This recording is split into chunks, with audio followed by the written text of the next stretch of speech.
नेकपा माओवादी केन्द्र या मैले नेतृत्व गरिरहेको अहिले पार्टी त्यो चाहिँ अरूभन्दा भिन्न यस अर्थमा छ कि त्यो विचार केन्द्रित छ, बहस केन्द्रित छ।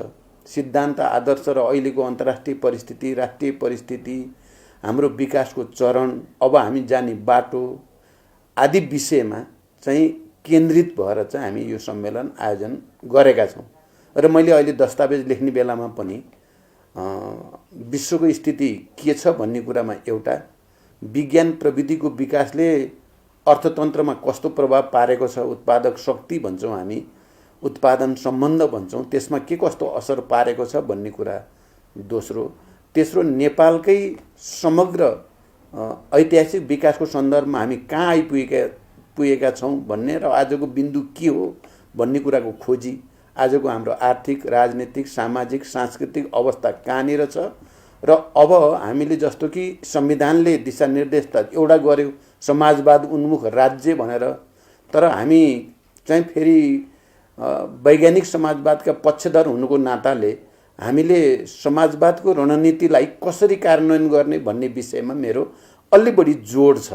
र मैले के साबित गर्ने प्रयास गरेको छु भने अहिलेको विश्व परिस्थिति र विज्ञान प्रविधिको विकास र अहिले अब हामीले भूमण्डलीकृत पुँजीवाद भनौँ न, त्यसलाई एकाधिकार पुँजीवाद, पहिलाको भन्दा अहिले फरक वित्तीय पुँजीवाद भनिन्छ, त्यसको स्वरूप के छ र हामीले समाजवादको आधार निर्माण कसरी गर्न सकिन्छ भन्ने विषयलाई केन्द्रित भएर मैले एउटा निष्कर्ष दिने कोसिस गरेको छु। हेटौँडा महाधिवेशनमा हामीले एकातिर समाजवादतिरको यात्रा प्रारम्भ गर्नुपर्ने कुरा गऱ्यौँ, अर्कोतिर उत्पादन वृद्धिमा ध्यान केन्द्रित गर्ने भनेर हामीले उत्पादन ब्रिगेडको अवधारणालाई पनि त्यति बेला प्रस्तुत गऱ्यौँ।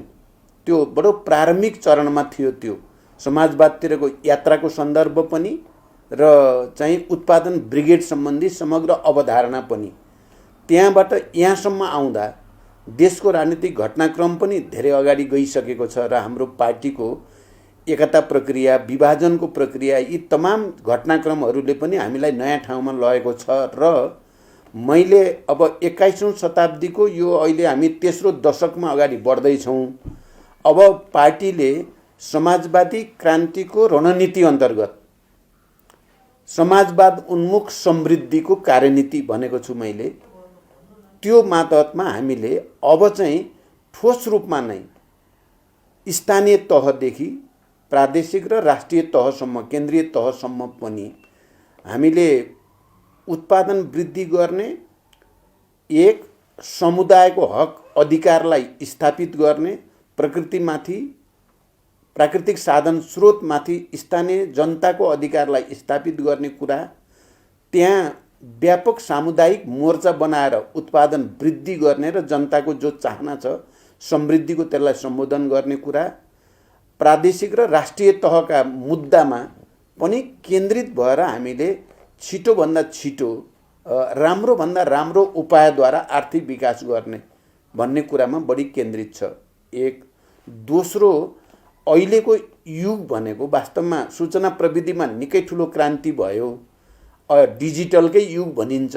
एकातिर ग्लोबलाइजेसन, भूमण्डलीकरण, अर्कोतिर डिजिटलाइजेसन, अब यो सूचनामा भएको प्राविधिक क्रान्ति, यो दुईटा कुराले चाहिँ अत्यन्त सकारात्मक पनि योगदान गरेको छ उत्पादक शक्तिको विकासमा। समाजवादको वस्तुगत आधार पनि यसले तयार पारेको छ, तर यो पुँजीपतिहरूको हातमा छ। सबै उत्पादनका साधनहरू पुँजीपतिको हातमा हुनुको कारणले ठुल्ठुला समस्या पनि मानव जातिले भोग्न परेको छ। पर्यावरण विनाशको समस्या, कार्बन उत्सर्जनका कारणले जलवायु परिवर्तनको समस्या, पृथ्वीको तापक्रम बढ्ने समस्या, समुद्रको सतह बढ्ने समस्या जस्ता राष्ट्रिय मात्र होइन अन्तर्राष्ट्रिय मुद्दाहरू छन्। र यो समस्या धरतीमा किन आयो? अहिले समुद्रका थुप्रै प्राणीहरू चाहिँ त्यहाँका जलचर मर्ने, लोप हुने स्थिति बन्यो।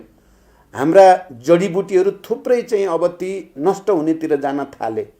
हाम्रा चाहिँ स्थानीय नस्लका जीवजन्तुहरू पनि थुप्रै लुप्त हुने स्थिति पैदा भयो। के कारणले? यसको जवाफ पनि हामीले दिनुपर्छ भनेर अहिले विकास र समृद्धिको यात्रासहित हामीले प्रकृतिको संरक्षण, मानव जातिको संरक्षण, पर्यावरणको संरक्षणको मुद्दालाई स्थानीय स्तरमा पनि उठाउनु पर्ने देखेको छु मैले। त्यसलाई राष्ट्रिय स्तरमा नि उठाउनु पर्ने र अन्तर्राष्ट्रिय स्तरमा पनि कम्युनिस्टहरूले र समाजवादीले मात्रै यो धरतीको रक्षा गर्न सक्छन्। आर्थिक विकासलाई योजनाबद्ध ढङ्गले प्रकृतिलाई विनाश नगरिकन, जीवजन्तु र पर्यावरणलाई विनाश नगरिकन समुद्रको पनि संरक्षण गर्ने गरी विकास गर्न सक्ने भनेको कम्युनिस्ट र समाजवादले मात्रै हो भन्ने कुरालाई मैले प्रमाणित गर्न खोजेको छु। अहिले मेरो नयाँ कुरा भन्नुहुन्छ भने मुख्यतः यसमा केन्द्रित हुनेछ। नीति र नेतृत्वको बीचमा अविभाज्य सम्बन्ध हुन्छ, त्यो सबैले बुझेकै कुरा हो।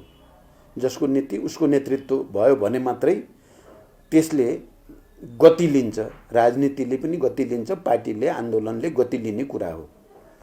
र नेतृत्व कति समय हुने र नहुने भन्नेमा दुईटा अवधारणा छन्। एउटा विचारलाई बाहिर राखेर, विचार त्यति ठुलो कुरो होइन, आन्दोलन, नीति, राजनीति मुद्दा ठुलो कुरो होइन, नेतृत्व 5-5 वर्षमा फेर्नु ठुलो कुरा हो भन्ने एउटा सिद्धान्त छ विश्वव्यापी रूपमा। अब त्यो सिद्धान्त एक खालको छ भने अर्को विचारलाई नेतृत्व गर्ने हदसम्म यदि कसैले नीति निर्माण गर्छ, विचारलाई नयाँ नयाँ ढङ्गले अगाडि बढाउने क्षमता राख्छ भने त्यो अवधि तोकेर नेतृत्व गर्नुपर्छ भन्ने कुनै सिद्धान्त हुनु हुँदैन भन्ने अर्को छ। दुईटा मान्यता छन्। हामीले कम्युनिस्ट आन्दोलनको इतिहासमा हेर्यो भने चाहिँ नेतृत्वमा या वैचारिक प्राधिकरण, मार्क्स एङ्गेल्स जस्तो प्राधिकार भयो उनीहरू चाहिँ कहिले पनि त्यो प्राधिकार भन्न तल बस्न पर्ने पनि भएन, बसेनन् पनि। सङ्गठनको पद उनीहरूको निम्ति ठुलो कुरो होइन। दोस्रो, तपाईँ लेनिनहरूमा आउँदाखेरि पनि जीवित रहँदासम्म उहाँहरू वैचारिक अथोरिटीका साथ पुरा प्राधिकारपूर्ण ढङ्गले पार्टीको नेतृत्व गर्नुभयो। हामी चिनिया क्रान्तिमा हेर्दा पनि माओ त्से-तुङहरूले पुरा अधिकारको साथ विचारलाई नयाँ ढङ्गले विकसित गर्दै नेतृत्व गर्नुभयो। उहाँको लागि पनि ठुलो कुरो थिएन। यो एउटा ट्रेन हो, तपाईँ हेर्नुभयो भने विश्वभरि एउटा ट्रेन हो। अर्को ट्रेन छ बुर्जुवाहरूको र संशोधनवादी भन्छौँ हामी, अवसरवादीहरू चाहिँ बुर्जुवाको जस्तै जस्तै गर्नुलाई चाहिँ डेमोक्रेसी ठान्छन्। त्यहाँ विचारको बहस पनि आवश्यक ठान्दैनन् उनीहरूले, सिद्धान्तका कुरा पनि अनावश्यक ठान्छन् उनीहरूले। उनीहरूको लागि पद प्राप्ति र सुविधा प्राप्ति नै सबै कुरा हो भन्ने पर्छ। हाम्रो त्योभन्दा भिन्न छ। मलाई भन्नुहुन्छ भने हिजो जनयुद्धको क्रममा पार्टीमा निकै ठुलो बहस, छलफल, अध्ययन, अनुसन्धानको प्रक्रिया चल्यो। मान्छेहरूले चाहिँ हाँसी हाँसी ज्यान दिएर समाजको निम्ति, रूपान्तरणको निम्ति भन्दै, समानता र स्वतन्त्रताको निम्ति भन्दै मरे। त्यही बिचमा चाहिँ म सुरुदेखि भनौँ त्यसको तयारीदेखि उठान र विकाससम्म म आफै नेतृत्वमा रहिराखेँ। र त्यही बिचमा पार्टीले मलाई खालि पार्टीको अध्यक्ष वा महासचिवको रूपमा मात्रै होइन, एउटा विचारको पनि नेताको रूपमा प्रचण्ड पथ भनेर पनि त्यति बेला संश्लेषण गर्यो। यो एउटा व्यक्तिले गरेको कुरा नि थिएन, त्यो राष्ट्रिय सम्मेलनबाट सर्वसम्मत रूपमा गरियो। त्यो करिब करिब प्राधिकार बन्ने प्रक्रिया हो त्यो भनेर पनि संश्लेषण गरियो।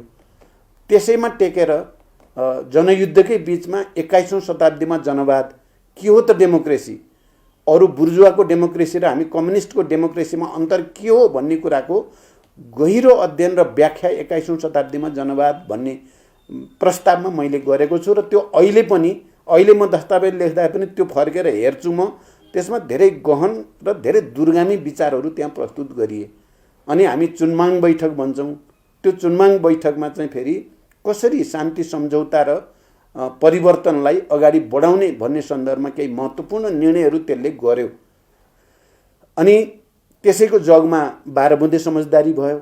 मैले यदि चुनमाङ बैठकमा त्यो दस्तावेज जो प्रस्तुत गरेँ त्यो पारित नभएको भए 3 महिने युद्धविराम हुन्थेन। एकलौटी गरेको छु मैले युद्धविराम, त्यो हुने थिएन। त्यो युद्धविराम नभएको भए 12 बुँदे समझदारी हुने थिएन। त्यो 12 बुँदे समझदारी नभएको भए 19 दिनको ऐतिहासिक जनआन्दोलन हुने थिएन। तपाईँ हेर्नुभयो भने इतिहास र घटनाक्रमले बडो चाहिँ गम्भीर ढङ्गले एउटा नेतृत्वको विकास गरेको छ। त्यो मेरो व्यक्तिगत कुरा होइन, त्यो आन्दोलनले लाखौं करोडौं जनताका आवश्यकता र चाहनाले नेतृत्व विकास हुने कुरा हो। अब चाहिँ यो पार्टीलाई पनि बुर्जुवा पार्टी बनाउन चाहनेहरूले कति बसेको भनेर मलाई मानौ मैले व्यक्तिगत रूपले बसे जस्तो। यो मेरो व्यक्तिगत कुरा होइन, यो राष्ट्रको सर्वोत्तम हितको निम्ति, जनताको चाहिँ विकास समृद्धि र मुक्तिको निम्ति मैले अन्तिम समयसम्म लड्छु भनेर मलाई सबै साथीहरूले तपाईँ बस्नुपर्छ भनेर पो बरु म बसिरहेको छु त। व्यक्तिगत रूपले त भन्नुहुन्छ भने मलाई यत्रो चाहिँ बस्नुभन्दा चाहिँ अब त रिटायर भएर संस्मरण लेख्नु पो चाहिँ राम्रो छ।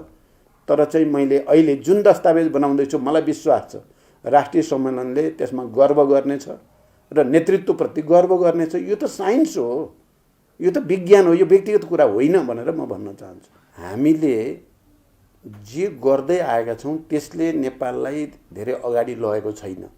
विदेशी सहायता, विदेशी अनुदान, विदेशी सामान भित्र्याउने अनि हाम्रा आफ्ना युवाहरूलाई सब विदेश पठाएर रेमिटेन्स ल्याएर देश चलाउन खोज्ने कुराले यो देश र जनताको स्वतन्त्रता र समृद्धिलाई मद्दत गरेको छैन। मेरो पहिलो निष्कर्ष यो छ। यही गरिराख्ने हो भने यो देशको तरक्की हुँदैन। यो देशले चाहिँ आफ्नो खुट्टामा टेकेर दुनियाँको अगाडि शिर ठाडो गरेर हामी आफ्नो खुट्टा टेकेर आफ्नै प्राकृतिक साधन स्रोतको सदुपयोग गरेर आफ्नै श्रम र पौरखमा चाहिँ बाँचेका छौँ भन्न सक्दैनौँ हामी। अहिले नेपालीहरू विश्वको कुनै पनि देशमा एयरपोर्टमा गयो भने नेपाली भन्ने बित्तिकै मान्छेहरूले सम्मान गर्दैनन्, किनकि हामी पछाडि परेका छौँ। त्यहाँ यो नीति बदल्नुपर्छ भन्ने मेरो एउटा भनाइ। दोस्रो कुरो, मैले अस्ति जे व्याख्या गरेँ र यहाँ निकै ठुलो तरङ्ग पनि आयो भनियो, मानिसहरूले नबुझेर आयो भन्ने छ मेरो।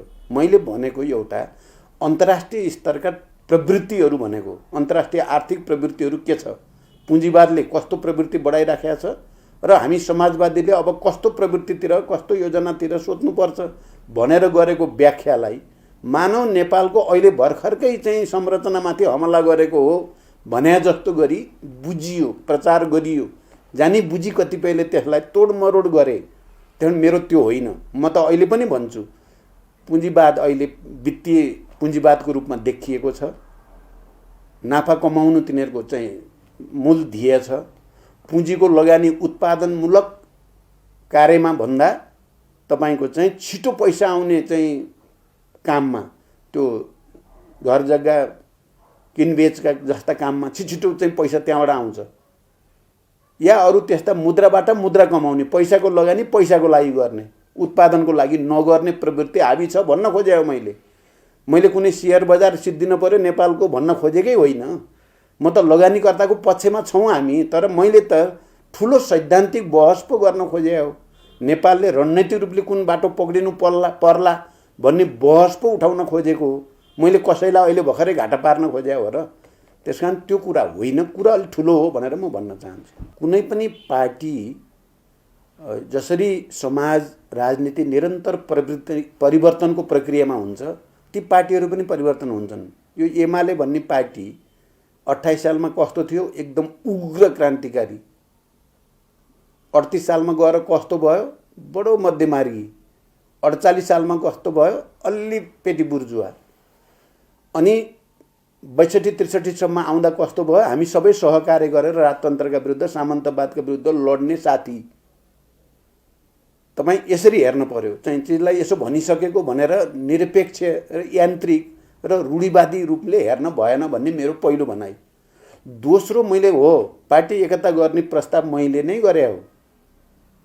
मलाई त्यसमा पश्चाताप छैन, मैले गरेको सही नै हो भन्ने छ पहिलो। किनकि त्यसबाट देशमा राजनीतिक स्थायित्व पनि आउँछ, कम्युनिस्ट आन्दोलन पनि बलियो हुन्छ, जनताको आर्थिक विकासको सपना पनि पुरा गर्न सकिन्छ भन्ने मैले कल्पना गर्नु गल्ती हो भन्दा म कहीँ कतैबाट नाप्दा पनि मैले आफूले त्रुटि गरेको देख्दिनँ। दोस्रो, तेस्रो, मेरो त्रुटि थिएन भन्ने कुरा दुवैतिरका आम नेता कार्यकर्ताहरूले त्यसलाई अनुमोदन गरे खुसी साथ। त्यति मात्र होइन, आम नेपाली जनताले पनि तपाईँहरूले ठिक गर्नुभयो भनेर 2/3 बहुमत दिए। यसले पनि त्यो अनुमोदित पनि भयो। त्यसकारण पनि त्यो गल्ती थिएन। र म अहिले पनि कम्युनिस्ट आन्दोलनको एकताको पक्षमा, राजनीतिक स्थायित्वको पक्षमा, राष्ट्रिय एकताको पक्षमा छु र मेरो प्रयास त्यतैतिर हुन्छ भन्ने कुरा पनि म प्रष्ट छु। तेस्रो, चौथो कुरो हो, त्यति बेला एकता गल्ती थिएन भन्ने मेरो के छ तर्क भने हेर्ने त राजनीतिक प्रतिवेदन, विधान, दस्तावेजहरू अनि त्यति बेला भएका सहमति सम्झौता र हस्ताक्षर हेर्ने हो, सही थियो कि गलत को लागि। तपाईँ राजनीतिक प्रतिवेदन हेर्नुभयो भने जनताको बहुदलीय जनवादलाई पनि महाधिवेशनसम्मलाई स्थगित गरे हो, छोडे होइन। माओवाद पनि महाधिवेशन जाँदाखेरि टुङ्ग्याउला भने हो, छोडे होइन। 1 2 तपाईँ माओवादी आन्दोलनको मूल्याङ्कन गरिएको छ दस्तावेजमा। यो आजको परिवर्तन मुख्य रूपमा माओवादी जनयुद्धकै कारण भएको हो भन्नेमा केपी ओलीले हस्ताक्षर गरेका छन्। यो सङ्घीय लोकतान्त्रिक गणतन्त्र, संविधान सभा, विभिन्न उत्पीडित वर्ग, जाति, क्षेत्र, समुदायमा जो जागरण ल्यायो त्यो माओवादीले नै मुख्य रूपमा ल्याएको हो भन्नेमा सहमति भएको छ। अनि मैले गल्ती गरेको हुन्छ त? अनि सरकार चलाउने बेलामा दुईटा अध्यक्षले पालो पालो प्रधानमन्त्री बराबरी अवधि भनेर सही गरे डकुमेन्ट छ। मैले गल्ती गरे हो त? अनि चाहिँ तपाईँको चाहिँ अध्यक्ष पनि महाधिवेशन नहुँदासम्म दुईटाले पालो पालो गर्ने भने कहाँ गल्ती भयो? म कहीँ गल्ती नै देख्दिनँ। अब भयो के त भने केपी ओली भन्ने पात्र यस्तो पात्र रहेछन्, म यतिसम्म होलान् भन्ने त्यति बेला मैले बुझेर हिँड्छु भन्न पर्यो। त्यहाँ चाहिँ मैले उनले सबै सही गरे। पहिला पनि भएको त थियो, तपाईँलाई थाहा छ। उहाँलाई प्रधानमन्त्रीमा मैले प्रस्ताव गरेँ संविधान घोषणापछि। अनि बजेट आउने बित्तिकै अब तपाईँ प्रधानमन्त्री भन्नुभएको थियो। उहाँले माधवजी, वामदेवजी, झलनाथजीले लिखित गर्नुपर्छ भन्नुभएको थियो। यत्रो मान्छे बसेर सहमति भएपछि किन गर्नु पर्यो, ल भइहाल्यो भनेर मैले भने। तर बजेट आखिर छोड्ने त नाम निशान लिँदैनन् तिनले त। धोका त दिए, पहिल्यै थाहा थियो मलाई यी धोका दिने मान्छे रहेछन् भन्ने त। तर यो पटक म किन माने त भने लिखित भयो नि त सबै। त्यो पटक त लिखित नभएर यिनले धोका दिने मौका पाए। यो पटक त दस्तावेज पनि लिखित छ, नेतृत्व पनि लिखित छ, सरकार प्रधानमन्त्री हुने कुरा पनि लिखित भएपछि त यस्तो हुन्न होला भन्टानेको त त्यहाँ पनि तिनले चाहिँ सबै च्यातचुत पारेर हुँदा त पार्टीभित्रको बहसको देखाएर उनले त प्रतिनिधि सभा नै, संसद नै भङ्ग गर्न पुगे। त्यस कारण यस्तो हुन्छ, यस्तो हुने गरेको छ इतिहासमा पनि। कम्युनिस्ट पार्टीभित्रबाट नेतामा पुगेका मान्छेहरू प्रतिक्रियावादीकरण हुने, प्रतिगमनकारी हुने र धोका दिने गर्छन्। म के ठान्छु त भने म त्यहाँ आत्मसमर्पण गरेको भए त न त्यही जे भयो, यहाँ साथीहरू हुन्छन् नि, अब त्यसो गरेको भए त मैले अहिले तपाईँको अगाडि चाहिँ छाती खोलेर भन्न सक्दैन थिएँ। तर म अहिले भन्न सक्ने ठाउँमा छु। मैले त गलत प्रवृत्तिको विरुद्ध लडेँ मात्र होइन, जितेँ पनि हो। मेरो त भनाइ मैले त जितेँ हो नि। मलाई त अरूले हराए क्या, अनौठो अदृश्य शक्तिले हरायो मलाई, दृश्य शक्तिले होइन। त्यसो भएको हुनाले मलाई त्यस्तो लाग्दैन। खैर अब तपाईँले भनेको ठाउँमा फेरि बहस त छँदैछ। यसमा अन्तिममा अब यी सबै कुरालाई संश्लेषण गर्दा यो यात्रामा आउँदाखेरि धेरै साथीहरू छुटिएर जानु। यो दस्तावेजमा पक्कै पनि होला। फेरि एकचोटि रिकल गरौँ, हामीसँग त्यो आन्दोलनमा रहेका साथी, मोर्चामा रहेका साथीहरू जो छुटिएर जानुभयो विभिन्न प्रसङ्ग, विभिन्न कालखण्डमा, उहाँहरूलाई ल्याउनको निम्ति यो दस्तावेजमा प्रचण्डले के लेख्दै हुनुहुन्छ? होइन, मैले त अब सबैलाई एकताबद्ध गर्ने कुरा अघि नै गरिसकेँ होइन। अब त्यसरी गएका साथीहरूलाई मनमा त पश्चाताप भएको छ भन्ने बुझ्छु म चाहिँ। त्यत्रो आन्दोलन, त्यत्रो चाहिँ बलिदान, त्यत्रो प्रक्रिया, त्यत्रो विरासतबाट आएका साथीहरू अहिले अन्यत्र जाने कुराले समय आउँछ, साथीहरू फर्किन्छन् भन्ने विश्वासको साथ नै मैले दस्तावेजमा राखेको छु। आजकै देशको परिस्थितिमा हामी विदेशी सहायता या अनुदानलाई अस्वीकार गर्ने ठाउँमा हामी छैनौँ। हामी स्वीकार गर्दै पनि आएका छौँ, लिँदै आएका छौँ। अझ त्यसमा अनुदानको रूपमा हाम्रो भौतिक पूर्वाधार निर्माणको निम्ति आउने सहयोगलाई त हामीले खुसी साथ स्वीकार नै पर्छ, स्वीकार्छौँ पनि, पहिलो कुरा। दोस्रो कुरा, तर एमसिसी प्रोजेक्टका सन्दर्भमा केही प्रश्नहरू उठे र ती अलिक गम्भीर ढङ्गले उठे। पहिलो कुरा त यो ओरिजिनल सहमतिमा संसदमा लगेर अनुमोदन गर्ने कुरा थिएन। यो बिचमा कहाँबाट आयो, किन आयो, त्यहाँबाट सुरु भयो यसको विवाद। नत्र यो पहिला विवादमा थिएन। त्यसपछि अमेरिकाको आफ्नो ग्लोबल स्ट्रेटेजी भनौँ न, विश्वव्यापी रणनीतिको अङ्ग हो यो भन्ने जस्ता प्रचारहरू आए र त्यसले पनि फेरि नयाँ बहसलाई जन्म दियो र आम जनतामा एउटा खालको पर्सेप्सन भनौँ न, बुझाइ भयो कि एमसिसी भनेको यो राष्ट्रको हितमा छैन भन्ने खालको व्यापक रूपमा गयो। त्यसकारण हाम्रो भनाइ अहिले के हो त भने, पहिलो कुरा त यो विषयमा जहाँनिर चाहिँ त्रुटि भएका छन् किन ओरिजिनल सहमतिबाट अर्को सहमतिमा किन लगियो भन्ने कुराको स्पष्ट पार्नु पर्यो। अनि जुन जुन प्रावधानले हामीलाई अप्ठ्यारो पार्ने जस्तो छ ती प्रावधान सच्याइनु पर्यो, त्यसलाई स्पष्ट पारिनु पर्यो, जरुरी पर्दा संशोधन पनि गर्न पर्यो। दोस्रो कुरा। तेस्रो कुरा, यो विषय अलि गम्भीर र संवेदनशील भइ नै सकेको हुनाले राजनीतिक दलहरूको बिचमा पनि अधिकतम समझदारीको प्रयास गर्नु पर्यो। अनि राष्ट्रिय रूपमा पनि बुद्धिजीवी, पत्रकार, नागरिकहरूको पनि राय लिएर राष्ट्रिय रूपमा पनि एउटा समझदारी बनाएर मात्रै यसलाई अगाडि बढाउन सकिन्छ। जबरजस्ती गरियो भने यसले चाहिँ अप्ठ्यारो स्थिति बन्छ भन्ने भएको हुनाले नै हामी अहिले अस्ति तपाईँहरूले देखिहाल्नुभयो, अल पार्टी मिटिङ प्रधानमन्त्रीजीले बोलाउनु भयो, त्यहाँ छलफल भयो, गठबन्धनको बैठक भयो, त्यहाँ छलफल भयो, गठबन्धनले एउटा कार्यदल बनायो, त्यो कार्यदलले कहाँ कहाँ त्रुटि छ भनेर अध्ययन गर्दैछ। हिजो मात्रै त्यसको बैठक बस्यो, त्यसले चाहिँ अब गर्दैछ, फेरि 17 गते बस्दैछ। अब यो प्रक्रिया छ दोस्रो। अब तेस्रो कुरा के छ भने तपाईँको चाहिँ गठबन्धनको कुरा मलाई लाग्दैन एमसीसी ले अलिकति समय लियो नै भने पनि वा चाहिँ तपाईँको यसमा केही सुधारको गुन्जाइस छ। प्रधानमन्त्रीजीले पनि अस्ति सर्वदलीय बैठकमा, गठबन्धनको बैठकमा नि भन्नुभएको छ सुधारको गुन्जाइस त छ, म पनि कोसिस गर्छु भन्नुभएको छ। त्यस्तो भयो भने त एउटा भयो, मानौ चाहिँ अप्ठ्यारो नै पर्यो भने पनि एमसीसीकै कारणले गठबन्धन टुट्छ भन्ने मलाई लागेको छैन, टुट्दैन। त्यति कारणले टुट्न पनि हुँदैन, टुट्न पनि दिँदैन भन्ने छ मेरो चाहिँ। र तपाईँले देख्नुभयो अब हिजो मात्रै मेरो प्रधानमन्त्रीजीसँग कुरा भयो, अब यो बुद्धिजीवी नागरिकहरूको बैठक बस्ने कि भन्ने थियो। अब हाम्रो राष्ट्रिय सम्मेलनको चाप आइसक्यो भनेपछि हुन्छ तपाईँको सम्मेलनपछि गरौँ भनेर सहज ढङ्गले उहाँले सहयोगी रुख देखाउनु भयो भन्दाखेरि उहाँ पनि यो विषयलाई प्रधानमन्त्रीजीले पनि बुझ्नु भएको छ र अनावश्यक रूपले चाहिँ प्रेसर आउँछ भन्ने मलाई लाग्दैन।